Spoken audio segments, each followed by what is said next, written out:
नमस्कार दोस्तों, बहुत बहुत स्वागत है आप सभी का हमारे इस यूट्यूब चैनल स्टडी वायर में।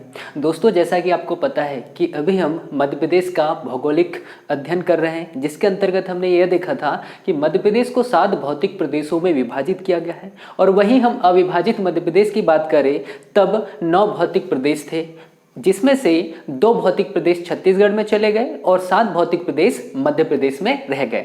तो मध्य प्रदेश में जो 7 भौगोलिक प्रदेश थे दोस्तों, उसमें से हमने कुछ भौगोलिक प्रदेशों का अध्ययन कर लिया, जिसके अंतर्गत हमने पढ़ चुके हैं मालवा का पठार, जिसके अंतर्गत हमने मालवा के पठार का अध्ययन कर चुके हैं, है ना। हमने मालवा के पठार का अध्ययन कर चुके हैं। यह हो चुका था हमारा मालवा का पठार, मालवा का पठार। इसके पश्चात दोस्तों हमने पढ़ा था मध्य उच्च प्रदेश। क्या पढ़ा था? मध्य उच्च प्रदेश, मध्य उच्च प्रदेश। ठीक है, यह 2 भौगोलिक क्षेत्रों का हमने अध्ययन कर लिया। अब दोस्त इसी क्रम को हम आगे बढ़ाते हुए अगला भौगोलिक क्षेत्र का अध्ययन करने वाले हैं, जिसका नाम होगा बुंदेलखंड का पठार। बुंदेलखंड का पठार क्या पढ़ेंगे अब हम? बुंदेलखंड का पठार। तो हमारी हेडिंग है भाई बुंदेलखंड का पठार। ठीक है, चलें। तो बुंदेलखंड के पठार की सबसे पहले हम अवस्थिति जान लेते हैं। अवस्थिति जान लेते हैं। समझिए मैं क्या क्या बता रहा हूं। बुंदेलखंड के पठार के उत्तर में अगर आप चर्चा करोगे तो देखो दोस्तों, कल मैंने एक आपको नदी के बारे में बताया था। यहां से एक नदी का उद्गम होता है। इस नदी का नाम होता है दोस्तों चंबल नदी। चंबल नदी का उद्गम इंदौर समीप स्थित जानापावा की पहाड़ी से होता है। जानापावा की पहाड़ी क्या है तो आप बताओगे? मालवा के पठार की दूसरी सबसे ऊंची चोटी का नाम क्या है? जानापावा की पहाड़ी। और सबसे ऊंची की चोटी का नाम क्या हो जाता है? वह यहां पर सिगार। तो यहां से एक नदी का उद्गम हुआ था, यह मंदसौर नीमच होते हुए देखिए इस तरह से यहां पर प्रवाहित होती है। और यहां पर हमने एक नदी और बताई थी आप लोगों को, भारत की सबसे बड़ी नदी होती है गंगा नदी। होती है या नहीं? और गंगा नदी की सबसे बड़ी सहायक नदी है यमुना नदी। और यमुना नदी की सबसे बड़ी सहायक नदी है क्या? चंबल नदी। देखो ये नदी आपकी रही गंगा नदी, ठीक है। यह नदी रही आपकी यमुना नदी, यह नदी रही आपकी चंबल नदी। भाई चंबल नदी के बारे में हमने आपको कल बताया था कि चंबल नदी जो है यह मध्य प्रदेश और राजस्थान के मध्य सीमा रेखा का निर्धारण करती है। और यह नदी मृदा अपरदन बहुत अधिक मात्रा में करती, इस वजह से यह अवनलिका अपरदन का उदाहरण भी प्रस्तुत करती है। साथ ही में हमने पढ़ा था कि मुरैना जिले में सबसे ज्यादा मृदा अपरदन होता है। ठीक है, चलें। अब देखो, क्या हमने कभी चर्चा की है कि अगर नदी का प्रवाह तेज होगा तो नदी के द्वारा अपरदन किया जाएगा और अपरदन का निक्षेपण भी कहीं ना कहीं होगा। तो यहां पर गंगा, यमुना और चंबल नदी के तटीय क्षेत्रों में निर्माण हो चुका है किसका? यहां पर जलोढ़ मैदान का निर्माण हो चुका है। किस तरह का? जलोढ़ मैदान का निर्माण हो चुका है दोस्तों। इसी को जब मैं आपको भारत का भौगोलिक क्षेत्र पढ़ाऊंगा तो इन वाले क्षेत्र में उत्तर भारत का विशाल मैदान के अध्ययन करेंगे हम। ठीक है, जिसे आप गंगा यमुना का मैदान भी कहते हो। तो चीजें समझो दोस्त, मैं क्या बोल रहा हूं। बुंदेलखंड के पठार के उत्तर में क्या है आप बताओगे? गंगा यमुना मैदानी क्षेत्र। क्या है? गंगा यमुना का मैदान। समझ पा रहे हो आप लोग? ठीक। दूसरी चीज समझो, अगर क्वेश्चन यह आ गया कि बुंदेलखंड के पठार के पश्चिम में क्या है? पश्चिम में क्या दिख रहा है भाई आप लोगों को? मालवा का पठार। मालवा का पठार। क्वेश्चन आ गया उत्तर पश्चिम में क्या है? उत्तर पश्चिम में क्या दिख पा रहा है आपको? मध्य उच्च प्रदेश। मध्य उच्च प्रदेश, है ना। मध्य उच्च प्रदेश। वहीं दक्षिण की अगर चर्चा करें तो दक्षिण में हो जाता है यहां पर आपका रीवा पन्ना का पठार। इसे आप दक्षिण पूर्व कह सकते हो। क्या होगा? रीवा पन्ना का पठार। क्या आपको अवस्थिति समझ में आई दोस्तों बुंदेलखंड के पठार की? बुंदेलखंड का पठार का नाम बुंदेलखंड का पठार इसलिए रखा जाता है, जब मैं आपको मध्य प्रदेश का इतिहास पढ़ाऊंगा दोस्त, तो एक राजा हुए जिनका नाम था वीर सिंह बुंदेला। वीर सिंह बुंदेला की जन्म स्थली होने के कारण इसका नाम बुंदेलखंड रखा गया। ठीक है, और जब हमने भौतिक विभाजन पढ़ा, भौतिक विभाजन किया मध्य प्रदेश का, तो इसे हमने बुंदेलखंड का पठार नाम दिया। समझ पा रहे हो आप लोग? ठीक, अब बुंदेलखंड के पठार को अगर आप बहुत ध्यान से देखोगे तो इसकी आकृति देखिए, आकृति कैसी है तो आप बताओगे, देखो इस तरह से आकृति ऐसी है या नहीं भाई? ठीक है, इसको कैसे क्या कहेंगे हम? धनुष आकृति, या फिर आप इसी को कह सकते हो अर्ध चंद्राकार आकृति है। ठीक है, आकृति कैसी होगी? अर्ध चंद्राकार आकृति होगी, किसके? बुंदेलखंड के पठार की। चीज समझ पा रहे हो? अगर इसके क्षेत्रफल की हम चर्चा करें दोस्त, तो बुंदेलखंड के पठार का क्षेत्रफल होता है 7.7%। कितना होगा? 7.7%। समझ पा रहे हो आप लोग? ठीक है, वहीं आगे चर्चा करते हैं। देखिए, अब जो बुंदेलखंड का पठार है, यहां पर कुछ पर्वत श्रेणियां भी पाई जाती है। ठीक है, यहां पर कुछ क्या? पर्वत श्रेणियां भी पाई जाती है, जिसे हम पन्ना श्रेणी के नाम से जानते हैं। क्या कहेंगे भाई? इसे हम पन्ना श्रेणी भी कहेंगे, साथ ही में बिजावर, और कौन सी श्रेणी हो जाएगी? बिजावर। ठीक है, और कुछ हो सकती है यहां पर, हाँ ध्यान रखना, यहां पर हो जाएगी आपकी नरहट श्रेणी। ठीक है, तो यह 3 श्रेणियों से घिरी हुई है। क्वेश्चन अगर आ गया कि बुंदेलखंड का पठार कितने श्रेणियों से घिरा हुआ है, आप क्या बताओगे? 3 श्रेणी। कौन कौन सी? पन्ना श्रेणी, बिजावर श्रेणी और नरहट श्रेणी। समझ पा रहे हो आप लोग? ठीक, अब बुंदेलखंड के पठार की एक और विशेषता देखो दोस्तों, मैं क्या बता रहा हूं कि जो बुंदेलखंड का पठार है, बुंदेलखंड के पठार में एक नदी प्रवाहित होती है। इस नदी का नाम होगा दोस्त बेतवा नदी। बेतवा नदी रायसेन के कुमरा गांव से निकलते और प्रवाहित होते हुए बुंदेलखंड के पठार में भी इसका यहां से भी प्रवाहित होती है। कहां चली जाती है? उत्तर प्रदेश में। कहां चली जाती है? उत्तर प्रदेश में। ठीक है, तो बेतवा नदी बुंदेलखंड की प्रमुख नदी है, और भी बहुत सारी नदियां हैं इनकी सहायक नदी। जब मैं मध्य प्रदेश की नदियां आपको पढ़ाऊंगा तो सहायक नदियों की भी हम चर्चा करेंगे। ठीक है, तो बुंदेलखंड की मुख्य नदी कौन सी हो गई? बेतवा नदी। ठीक है, अगर हम इसके जिलों की बात करें, कौन कौन से जिले हैं भाई यहां पर? ठीक है, तो बुंदेलखंड के पठार में समझना दोस्त, बुंदेलखंड के पठार में कुछ भाग दतिया का आता है। किसका आएगा? दतिया का। ठीक, दतिया के साथ कुछ ग्वालियर का भी क्षेत्र आता है, ग्वालियर। ठीक है, दतिया, ग्वालियर। ठीक, इसके बाद कुछ भाग शिवपुरी का आता है, शिवपुरी का आता है। इसके पश्चात यहां पर दोस्तों समझना निवाड़ी यहां पर आता है, टीकमगढ़। ठीक है, निवाड़ी, टीकमगढ़, यहां पर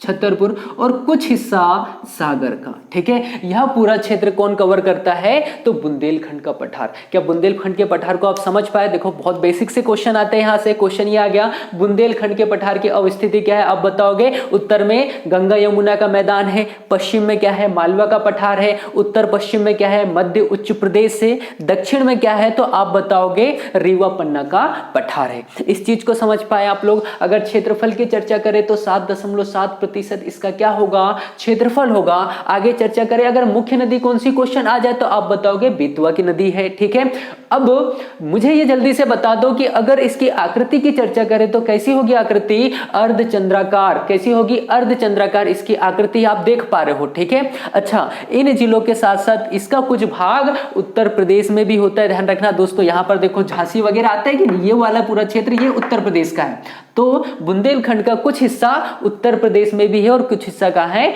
मध्य प्रदेश में है। अगर चर्चा करें कि यहाँ की श्रेणियों की, तो देखो पन्ना श्रेणी है, बिजावर श्रेणी और नरहट श्रेणी विस्तृत है। कहां पर? बुंदेलखंड के पठार में। तो दोस्तों अभी हमने चर्चा किसकी? बुंदेलखंड के पठार की। अब हम चर्चा करेंगे रीवा पन्ना के पठार की। किसकी चर्चा करेंगे? रीवा पन्ना के पठार की। इतनी इस चीज की जो लोग नहीं लिख रहे तो भाई स्क्रीनशॉट ले लो, और जिन्होंने लिख लिया है बहुत अच्छी बात है।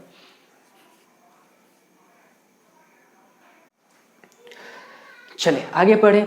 तो दोस्तों अभी हमने क्या पढ़ लिया, बुंदेलखंड का पठार पढ़ा। अब हम क्या पढ़ रहे हैं, रीवा पन्ना का पठार। ठीक, रीवा पन्ना के पठार की चर्चा करते हैं। चीजें समझना दोस्त। अच्छा एक चीज पहले समझ लो, जो बुंदेलखंड का पठार है, बुंदेलखंड के पठार में एक चीज छोड़ दी थी अपन ने, बुंदेलखंड के पठार की सबसे ऊंची चोटी का नाम सिद्ध बाबा है। सिद्ध बाबा, सिद्ध बाबा क्या है, बुंदेलखंड के पठार की सबसे ऊंची चोटी है। चले अब चर्चा करते हैं रीवा पन्ना के पठार की। ठीक है, रीवा पन्ना के पठार की अगर हम अवस्थिति की चर्चा करें, अवस्थिति क्या होगी तो समझना मैं क्या बोल रहा हूं दोस्तों। रीवा पन्ना के पठार के उत्तर में क्या होगा, तो उत्तर में आप बताओगे उत्तर प्रदेश और साथ ही में बुंदेलखंड का पठार। उत्तर में क्या होगा, यूपी और बुंदेलखंड का पठार, बुंदेलखंड के पठार। अगर आपसे पूछ लिया जाए पश्चिम में क्या है, तो पश्चिम में मालवा का पठार, मालवा का पठार, मालवा का पठार। वही क्वेश्चन आ जाए भाई दक्षिण में क्या है, तो दक्षिण में यहां पर देखिए, दक्षिण में यहां पर एक घाटी है जिसे हम कहते हैं, यहां पर एक घाटी जिसका नाम होता है नर्मदा सोन घाटी, नर्मदा सोन घाटी। वही क्वेश्चन आ जाए पूर्व में क्या है, तो पूर्व में इधर क्या आ जाएगा भाई आपका, इधर, अच्छा पूर्व नहीं, इसे हम दक्षिण पूर्व कहेंगे, दक्षिण पूर्व। तो आ जाएगा आपका सीजी, सीजी मतलब छत्तीसगढ़। क्या समझ पा रहे हो। और स्थिति क्या है रीवा पन्ना के पठार की, तो उत्तर में आ जाएगा उत्तर प्रदेश और बुंदेलखंड का पठार, पश्चिम में आ जाएगा मालवा का पठार, दक्षिण में आ जाएगा नर्मदा सोन घाटी और दक्षिण पूर्व में क्या आ जाएगा आपका छत्तीसगढ़। समझ पा रहे हो। अगर रीवा पन्ना के पठार के क्षेत्रफल की चर्चा करें तो 10.37%, 10.37% क्या है, रीवा पन्ना का पठार है। समझ पा रहे हो आप लोग। ठीक है, रीवा पन्ना का पठार। अब दूसरी चीज बहुत ध्यान से समझना, चूंकि रीवा पन्ना के पठार में एक पर्वत श्रृंखला है, एक पर्वत श्रृंखला, हालांकि सिर्फ यहीं पर नहीं लेकिन मुख्य यहां पर पाई जाती है, इसका नाम है विंध्याचल पर्वत श्रृंखला। इसलिए रीवा पन्ना के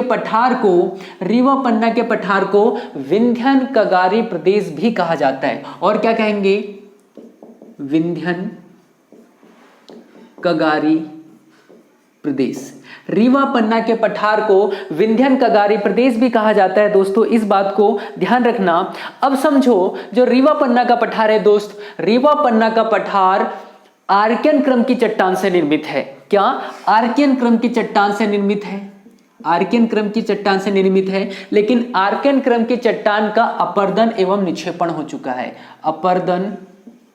अपरदन हो चुका है। ठीक है, इसका अपक्षय हो चुका है। क्या हो चुका है, अपक्षय हो चुका है। और अपरदन और अपक्षय के पश्चात अब यहां पर किस प्रकार की चट्टानें पूर्ववत में थी, तो अब बताओगे आर्कियन क्रम की चट्टान, है ना। यहां पर ग्रेनाइट और नीस भी पाए जाते हैं, क्योंकि हमने पढ़ा था कि आर्कियन क्रम की चट्टान के उपभाग कौन कौन से हैं, तो ग्रेनाइट और नीस है। इतनी चीजें समझ में आई आप लोगों को। तो रीवा पन्ना के पठार का अन्य नाम क्या होगा, विंध्यन कगारी प्रदेश। समझ पा रहे हो आप लोग। अब क्वेश्चन अगर यह आ गया आप लोगों को कि रीवा पन्ना का पठार मुख्यतः किन किन जिलों में पाया जाता है, रीवा पन्ना का पठार का विस्तार किन किन जिलों में है, तो समझो रीवा पन्ना तो होंगे, ठीक है, रीवा होगा, पन्ना होगा कि नहीं भाई। कुछ हिस्सा इसका दमोह में है, दमोह, कुछ हिस्सा सागर में है, सागर, कुछ हिस्सा कहां है, सागर में है। ठीक है, तो मुख्य यह इसके क्या हो गए, यह मुख्य इसके क्षेत्र हो गए। समझ में आ गया आप लोगों को। ठीक है, अच्छा रीवा पन्ना, कुछ हिस्सा सतना में भी है इसका, सतना। इतनी चीज समझ पा रहे हो आप लोग। आगे पढ़े। अब समझना दोस्तों मैं क्या बोल रहा हूं, यहां पर एक जिला है जिसका हमने अध्ययन किया, रीवा। अब रीवा में एक नदी प्रवाहित होती है जिसका नाम होता है बीहड़ नदी। नदी का नाम क्या है भाई, बीहड़ नदी। बीहड़ नदी पर मध्य प्रदेश का सबसे ऊंचा जलप्रपात है जिसका नाम है चचाई जलप्रपात, चचाई जलप्रपात। अगर इसकी ऊंचाई की चर्चा करें तो ऊंचाई 130 मीटर है। ठीक है, तो क्वेश्चन ध्यान से समझना, मध्य प्रदेश के किस भौतिक क्षेत्र में मध्य प्रदेश का सबसे ऊंचा जलप्रपात पाया जाता है, आप बताओगे रीवा पन्ना के पठार में। किस जिले में पाया जाता है, रीवा जिले में। किस नदी पर पाया जाता है? आप बताओगे बीहड़ नदी पर। और उस जलप्रपात का नाम क्या है? तो चचाई जलप्रपात, जो 130 मीटर ऊंचा है, मध्य प्रदेश का सबसे ऊंचा जलप्रपात। तो ये क्या पढ़ा दोस्तों हमने? रीवा पन्ना का पठार। ठीक है, क्या पढ़ा हमने? रीवा पन्ना का पठार की यह मुख्य विशेषता हो गई। चले, जिनको लिखना है लिख लीजिए, और जिनको स्क्रीनशॉट लेना है स्क्रीनशॉट ले लीजिए भाई आप लोग।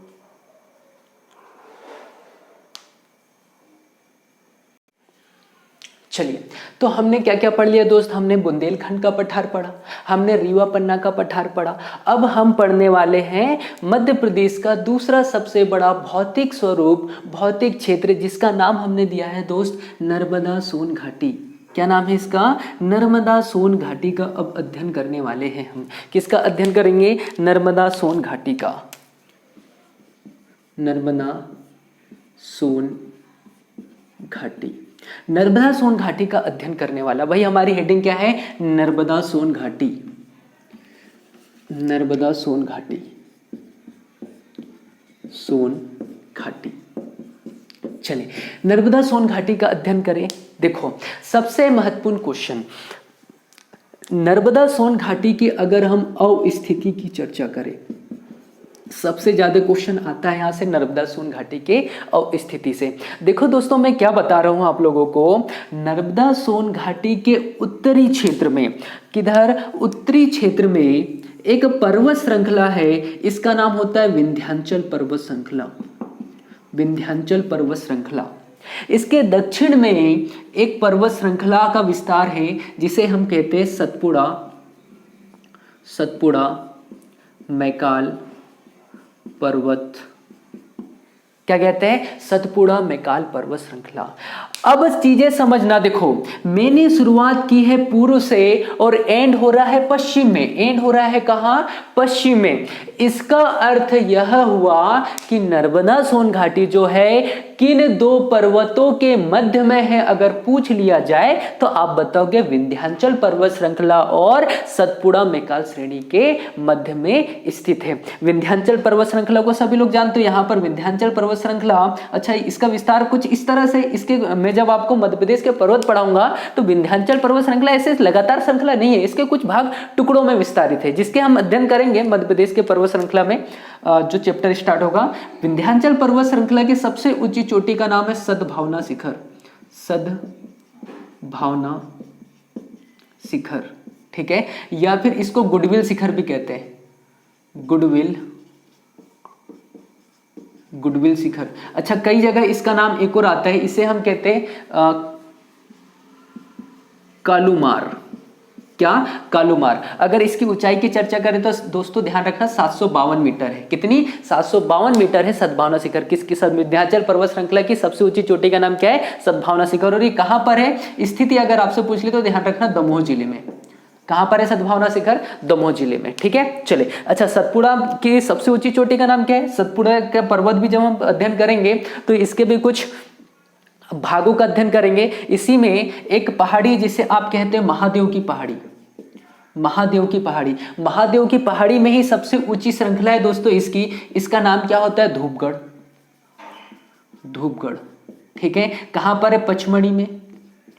पचमढ़ी में स्थित है, ठीक है। इसकी ऊंचाई है 1352 मीटर। कई पुस्तकों में 1350 मीटर भी लिखी है, लेकिन एग्जैक्ट 1352 मीटर है। याद रखोगे 1352 मीटर। चलो जल्दी से बता दो, सतपुड़ा जो नर्मदा सोन घाटी किन दो पर्वत श्रृंखला के मध्य में है? तो विंध्याचल और मैकाल पर्वत श्रृंखला के मध्य में है, ठीक है। अगर क्वेश्चन कुछ घुमा के पूछ लिया जाए कि नर्मदा सोन घाटी के उत्तर में कौन सा पर्वत है, तो बता पाओगे आप लोग? विंध्याचल पर्वत श्रृंखला। दक्षिण में कौन सा है? तो पर्वत, कौन सा पर्वत है? सतपुड़ा मैकाल पर्वत। समझ पा रहे हो आप लोग? देखो, अब दूसरा क्वेश्चन अगर यह आ गया कि मध्य प्रदेश का ऐसा कौन सा भौतिक प्रदेश है जो मध्य प्रदेश के पूर्व और पश्चिमी सीमा दोनों को छूता है, मतलब पूर्व से विस्तारित होकर पश्चिम तक जाता है। देखिए, यहां से पूर्व से विस्तारित होकर कहां तक जा रहा है? पश्चिम तक। तो आप बताओगे क्या? नर्मदा सोन घाटी, ठीक है। विस्तार, अच्छा, उत्तर में क्या है भाई इसका? उत्तर में विंध्याचल पर्वत श्रृंखला है। विंध्याचल पर्वत श्रृंखला है। दक्षिण में क्या है? दक्षिण में आप बताओगे सतपुड़ा। सतपुड़ा मैकाल श्रेणी है। सतपुड़ा मैकाल श्रेणी है। पूर्व और पश्चिम को जोड़ता है, पूर्व और पश्चिम को जोड़ता है। और क्या क्वेश्चन आ सकते हैं, देखो अगर क्वेश्चन यह आ गया कि इसका निर्माण कैसे हो रहा, तो सीधे सीधे आप बताओगे नर्मदा और सोन घाटी यहां। अच्छा पहले तो समझो, ये जो नर्मदा सोन घाटी है इसका निर्माण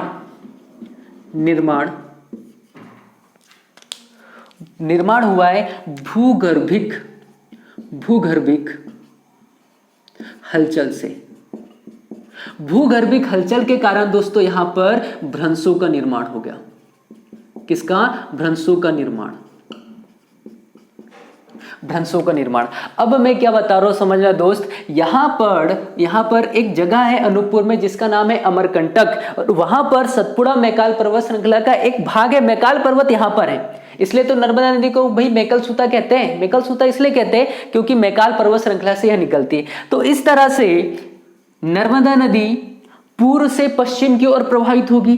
किधर होगी? पूर्व से पश्चिम की ओर प्रवाहित होगी। यहीं से एक नदी निकलेगी कुछ इस तरह से, पहले यह उत्तर में प्रवाहित होगी और फिर यहां से टर्न लेकर ये पूर्व की ओर प्रवाहित होने लग जाती है। तो इस नदी का नाम है नर्मदा नदी। इस नदी का नाम है दोस्त सोन नदी। ठीक है, इस नदी का नाम क्या है? सोन नदी। समझ पा रहे हो? मध्य प्रदेश में दो बड़ी मुख्य नदी है जिसका प्रवाह क्षेत्र पूर्व से पश्चिम होता है। एक होगी नर्मदा नदी और एक होगी ताप्ती नदी। मध्य प्रदेश की नदियों का जब हम अध्ययन करेंगे तो यह चीज को पढ़ेंगे। समझ पा रहे हो? अब इन नदियों के द्वारा ही जिस घाटी का निर्माण किया गया है इसका नाम रखा है क्या? नर्मदा सोन घाटी। ठीक है, अब चीजें समझना। नर्मदा, अच्छा हमने पानी के एक गुण बताया था कि पानी का गुण यह होता है कि हमेशा यह ढलान की ओर प्रवाहित होता है। इसका अर्थ यह हुआ कि ये जो नर्मदा सोन घाटी, इसका ढलान की अगर चर्चा करें दोस्त तो समझना इसका ढलान पूर्व से पश्चिम की ओर है। ढलान कैसा होगा? पूर्व से पश्चिम की ओर, मतलब पश्चिम की ओर इसका ढलान अधिक है। अच्छा कई बार क्वेश्चन ये भी तो पूछ लिया जा सकता है ना भाई कि नर्मदा नदी का प्रवाह क्षेत्र पूर्व से पश्चिम ही क्यों है? तो पहला रीजन तो ये हो जाएगा क्योंकि ये किससे? भ्रंशों से बहती है, और दूसरा कि इस भ्रंश का जो ढलान है ये पूर्व से पश्चिम की ओर है। ठीक है, और कुछ ढलान इसका उत्तर की ओर है, इसी वजह से सोन नदी उत्तर में प्रवाहित हुई। यहां से एक नदी और निकलती दोस्त जिसका नाम है जोहिला नदी, लेकिन जोहिला नदी निकलकर सोन नदी में ही मिल जाती। इस नदी का नाम क्या है? जोहिला नदी। तो आप यहां से बता पाओगे कि अमरकंटक की पहाड़ी से 3 नदियों का उद्गम हुआ। इन नदियों में नर्मदा नदी, सोन नदी और जोहिला नदी। क्योंकि 2 नदियों का तो नाम हमने बहुत सुना हुआ होता है, जोहिला नदी हम नहीं पढ़ते ज्यादातर, इस वजह से बहुत सारे बच्चे इसे भूल जाते हैं और आंसर लगाते हैं 2 ही नदी का उद्गम हुआ। वैसे कितनी नदी है? 3 नदी का उद्गम होता है। समझ पा रहे हो आप लोग? चले आगे चर्चा करते हैं। तो इसका निर्माण भूगर्भिक हलचल के कारण यहां पर भ्रंशों से इसका निर्माण होता है। समझ पा रहे हो? दूसरी चीज की अगर चर्चा करें दोस्त, तो जो नर्मदा सोन घाटी है यह मध्य प्रदेश का दूसरा भौतिक प्रदेश है। दूसरा बड़ा भौतिक प्रदेश, दूसरा बड़ा भौतिक प्रदेश, दूसरा बड़ा भौतिक प्रदेश। क्योंकि सबसे बड़ा जो भौतिक प्रदेश होता है यह कौन सा होता है? यह होता है मालवा का पठार, जो 28% क्षेत्र को कवर करता है। लेकिन अगर हम नर्मदा सोन घाटी के क्षेत्रफल की चर्चा करें तो यह 26% क्षेत्र को कवर करता है। ठीक है, फिर हमने एक चीज और पढ़ी थी कि मालवा का पठार जो है, मालवा का पठार उत्पादन की दृष्टि में प्रथम है। मध्य प्रदेश का कौन सा भौतिक स्वरूप में खाद्यान्न का उत्पादन सर्वाधिक होता है, अनाजों का उत्पादन सर्वाधिक होता है, या उत्पादन की दृष्टि से प्रथम क्षेत्र कौन सा है? तो मालवा का पठार है। उसके बारे में चर्चा की थी, क्योंकि यहाँ पर मुख्यतः किस प्रकार की चट्टान से निर्माण हुआ था? आर्कियन क्रम की चट्टान से निर्माण हुआ है। ये इसका निर्माण लावा से हुआ है। तो यहाँ पर हमने देखा था कि ये मुख्यतः काली मिट्टी पाई जाती है, इस वजह से यहाँ पर उत्पादन भी अधिक होगा। लेकिन यहाँ पर नर्मदा सोन घाटी जो है दोस्त, ये घाटियों से प्रवाहित होने के कारण बहुत अधिक मात्रा में यहाँ पर जलोढ़ मिट्टी नहीं पाई जाती है। जलोढ़ मिट्टी नहीं पाई जाती है। अधिक मात्रा की चर्चा कर रहा हूं। अब यहां पर यह मत सोच लेना कि जलोढ़ मिट्टी पाई ही नहीं जाती है, बहुत अधिक मात्रा में जलोढ़ मिट्टी नहीं पाई जाती है। मतलब कुछ मात्रा में पाई जाएगी, कुछ मात्रा में। कुछ मात्रा में पाई जाएगी, इसका मतलब थोड़ा बहुत उत्पादन तो होगा ना भाई, उत्पादन तो होगा। तो ध्यान रखना उत्पादन की दृष्टि से यह दूसरा बड़ा भौतिक प्रदेश है मध्य प्रदेश का। मध्य प्रदेश का ऐसा कौन सा भौतिक स्वरूप है जिसमें जहां पर सर्वाधिक उत्पादन होता है? तो पहले पे मालवा का पठार और दूसरा कौन सा हो जाएगा? नर्मदा सोन घाटी। इस चीज को समझ पा रहे हो आप लोग? ठीक है, तो नर्मदा सोन घाटी के बारे में हमने अध्ययन किया। दूसरी चीज समझना, अब हम मुख्यतः नर्मदा नदी की बात करते हैं। तो नर्मदा नदी, ध्यान रखना यह चीज मैं आपको जब मध्य प्रदेश की नदियां पढ़ाऊंगा तब भी बताऊंगा। तो नर्मदा नदी मुख्यतः मध्य प्रदेश के 15 जिलों से प्रभावित होती है। कितने? 15 जिलों से प्रभावित होती है। ठीक है, ये 15 जिले में मुख्य मुख्य जिले देखो मैं बता देता हूं। निकलती कहां से? अनूपपुर से। ठीक है, अनूपपुर के पश्चात ये आ जाएगी आपकी, अनूपपुर के पश्चात इधर आ जाएगा जबलपुर, कटनी, कटनी। ठीक है, इसके पश्चात आ जाएगा यहां पर नरसिंहपुर। ठीक है, फिर नरसिंहपुर होते हुए और इधर आ जाएंगे, यहां पर आ जाएगा आपका रायसेन। ठीक है, रायसेन, और रायसेन होते हुए फिर इधर से आपका झाबुआ से अलीराजपुर टूटा था, अलीराजपुर होते हुए ये कहाँ चली जाती है? गुजरात और महाराष्ट्र में भी कुछ हद तक प्रभावित होती है, और इस तरह से कहाँ गिर जाएगी? खंबात की खाड़ी में। तो कुल 15 जिलों से प्रभावित होती है। मैं आपको जब नर्मदा नदी पढ़ाऊंगा तो उस समय पूरे जिले लिखवा भी दूंगा, अभी जगह की कमी होने के कारण नहीं लिखवा पा रहा हूँ। ठीक है, चीजें समझ में आ रही है आप लोगों को? तो ये हमने चर्चा की किसकी? नर्मदा सोन घाटी की। चले, जिन्हें लिखना है लिख लीजिए भाई, और जिन्हें स्क्रीनशॉट लेना है ले लीजिए।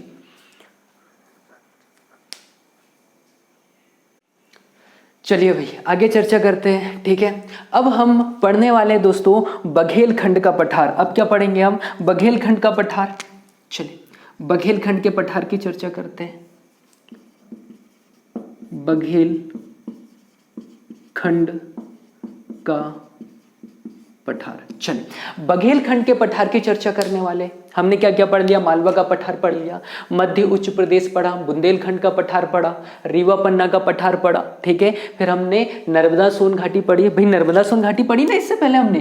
तो नर्मदा सोन घाटी के बारे में अध्ययन करने के पश्चात अब हम क्या पढ़ने वाले हैं? अब हम पढ़ने वाले बघेलखंड का पठार। ठीक है, अच्छा यहाँ पर यह मत समझना कि ये यहाँ पर इस वाले क्षेत्र में विस्तारित है ये। ठीक है, चले, और यहां से आपकी सोन नदी प्रवाहित होती है, तो सोन नदी के दक्षिण में है। ठीक है, सोन नदी के दक्षिण में कौन सा पठार है? तो आप बताओगे बघेलखंड का पठार, है ना। तो हमने नर्मदा सोन घाटी के बारे में अध्ययन कर लिया है, नर्मदा सोन घाटी। ठीक है, नर्मदा सोन घाटी ध्यान रखना भारत के साथ साथ भारत और एमपी दोनों का सबसे निचला क्षेत्र है, सबसे निचला क्षेत्र। ठीक है, क्वेश्चन आ गया कि भारत या फिर मध्य प्रदेश का सबसे निचला क्षेत्र कौन सा है? तो आप बताओगे नर्मदा सोन घाटी। चले अब चर्चा करते हैं बघेलखंड के पठार की। तो बघेलखंड के पठार के बारे में समझो दोस्त। सबसे पहले तो सोन नदी के दक्षिण में है, सोन नदी के दक्षिण में कहा होगा? सोन नदी के दक्षिण में। ठीक है, चले आगे अगर इसके जिलों की चर्चा कर ले, तो यहां पर दोस्त समझना शहडोल, उमरिया, अनूपपुर के अलावा कुछ हद तक सतना और कटनी, इन जिलों में इसका विस्तार क्षेत्र होगा। किसका? बघेलखंड के पठार का। समझ पा रहे हो आप लोग? ठीक है, चले दूसरी चीज समझना बहुत ध्यान से। जो बघेलखंड का पठार है दोस्त, बघेलखंड का पठार जो है मध्य प्रदेश में, इसका विस्तार कितना होगा? विस्तार या फिर हम क्षेत्रफल की चर्चा कर लेते हैं, क्षेत्रफल की चर्चा। तो क्षेत्रफल इसका मात्र 7% है। इसका अर्थ क्या हुआ? यह मध्य प्रदेश का, एमपी का सबसे छोटा भौगोलिक क्षेत्र, मध्य प्रदेश का सबसे छोटा भौगोलिक क्षेत्र हो गया। समझ पा रहे हो आप लोग? ठीक है, चले और क्या इंपॉर्टेंट हो सकता है यहां से? ठीक है, यहां से और क्या इंपॉर्टेंट हो सकता है ध्यान से समझना। जो बघेलखंड का पठार है, यहां पर गोंडवाना क्रम की चट्टान पाई जाती है। गोंडवाना क्रम की चट्टान, गोंडवाना क्रम की चट्टान। अच्छा, सतना, कटनी और यहां पर ध्यान रखना सिंगरौली जिला भी इसी के अंतर्गत आता है, सिंगरौली। ठीक है, गोंडवाना क्रम की चट्टान है, इसका अर्थ यह हुआ कि कोयला संपन्न क्षेत्र हो गया। कैसा क्षेत्र हो गया भाई? कोयला संपन्न क्षेत्र हो गया। यहां पर मुख्यतः कोयला कहां कहां पाए जाते हैं दोस्त? ध्यान रखना, 2 क्षेत्र पढ़ेंगे हम इसके अंतर्गत। ठीक है, एक सोहागपुर क्षेत्र जो आपको मुख्यतः शहडोल में मिलेगा, मुख्यतः शहडोल में। ठीक है, और दूसरा जो क्षेत्र पढ़ेंगे हम सिंगरौली। ठीक है, सिंगरौली जहां पर माणा की गुफा है, माणा की